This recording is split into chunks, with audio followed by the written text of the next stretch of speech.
This is the Royal Enfield Hunter 350 which comes 2.10 lakh rupees on road price, and this color is dapper grey and color variant is also affect the price range। तो आप अगर कोई दूसरा colour choose करते हैं तो उसमें आपको कम रेंज देखने को मिल जाती है प्राइस की, है ना। और ये टॉप मॉडल भी है, इसलिए 2.10 लाख की प्राइस रेंज मैंने बताई है, जो कि ये गुड़गांव के आसपास का प्राइस है।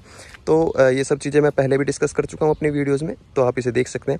मैं आज बात करूँगा इसके ब्रेकिंग सिस्टम की, जो मुझे बहुत अच्छे लगे। इसमें दोनों ही ब्रेकिंग सिस्टम ABS आते हैं, है ना।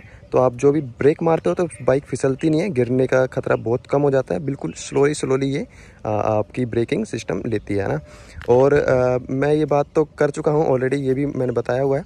तो आप अगर देखेंगे तो मैं आपको एक सजेशन देना चाहूँगा जब भी आप बाइक खरीदते हैं। हालांकि ये सजेशन है कि आप ले सकते हैं अगर आप इस प्राइस रेंज में बाइक ढूंढ रहे हैं तो, है ना। तो ये आप अगर देखोगे टंकी पे आप लाते ही अगर लेमिनेशन करा लेते हो तो बहुत अच्छी बात है, नहीं तो आपके टंकी पे ऐसे निशान कुछ पड़ जाएंगे, है ना। जो कि मैंने गलती कर दी, मैंने लाते ही लेमिनेशन नहीं कराई। अब हम बात कर लेते हैं इसके टायर्स की, जो कि कंपनी ही हमें प्रोवाइड करवाती है। तो ये बहुत अच्छी बात है कि कंपनी हमें सीएट के टायर्स प्रोवाइड करवाती है, जो कि 110/70 में आपको देखने को मिल जाते हैं, है ना। और पिछला वाला भी कुछ इस सेम रेंज में ही होगा, बट इसकी जो विड्थ है वो काफ़ी चौड़ी है।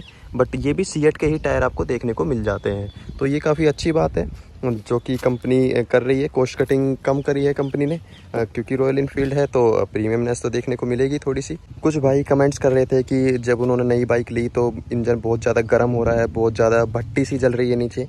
तो मैं बताना चाहूँगा कि जब स्टार्टिंग में आप बाइक लेते हो तो ऐसा ही लगता है कि भट्टी ही जल रही है पैरों के पास जहाँ हम गियर लगाते हैं। बट ओवर द टाइम ये कम हो जाता है, ये नॉर्मल हो जाता है धीरे धीरे, क्योंकि मुझे चलाते हुए 1 साल हो चुके हैं तो मैं काफ़ी कुछ सीख चुका हूँ इसके बारे में। तो ये इसका बिल्कुल भी ऐसा इफेक्ट नहीं होता, नॉर्मल बाइक्स की तरह चलती है ना। और जब स्टार्टिंग में हम लाते हैं तो इसकी एवरेज भी बहुत कम देखने को मिलती है हमें। एवरेज करीबन मेरे हिसाब से 25 के आसपास देखने को मिलती है, बट ओवर द टाइम ये भी ठीक हो जाती है। अभी हमें 30-32 की एवरेज देखने को मिलती है इसकी, जो कि काफ़ी ठीक है। और बट स्टार्टिंग में काफ़ी परेशानी होती थी इंजन को लेके भी एंड एवरेज को लेके भी, बट ओवर द टाइम ये सब कुछ ठीक हो चुका है। तो मैं प्रेफर करूँगा अगर आप इस रेंज में कोई बाइक देख रहे हैं और आप एक लोहा चलाना चाहते हैं, प्लास्टिक नहीं चलाना चाहते, तो आप प्लीज़ इसे प्रेफर करें, है ना। काफ़ी अच्छी बाइक है, स्पोर्टी लुक है और मार्केट में भी सही इसका देखने में लुक लगती है ना।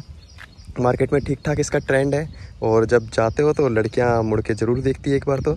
और इसकी आवाज़ भी काफ़ी ठीक है, डिसेंट है ना। ज़्यादा लाउडी भी नहीं है और ज़्यादा स्लो भी नहीं है। आपको डीप में डिटेल्स चाहिए इसकी तो आप मुझे कमेंट कर सकते हैं, मैं उसके ऊपर एक दूसरी न्यू वीडियो बना दूंगा डिटेल्स में। बाकी अगर कुछ छोटे मोटे सजेशंस हैं या क्वेश्चंस हैं तो आप मुझे कमेंट में पूछ सकते हैं, मैं उसका रिप्लाई कर लूँगा। अगर सजेशन होगा तो मैं उसे ज़रूर लूँगा, है ना। बाकी अब तक के लिए थैंक यू।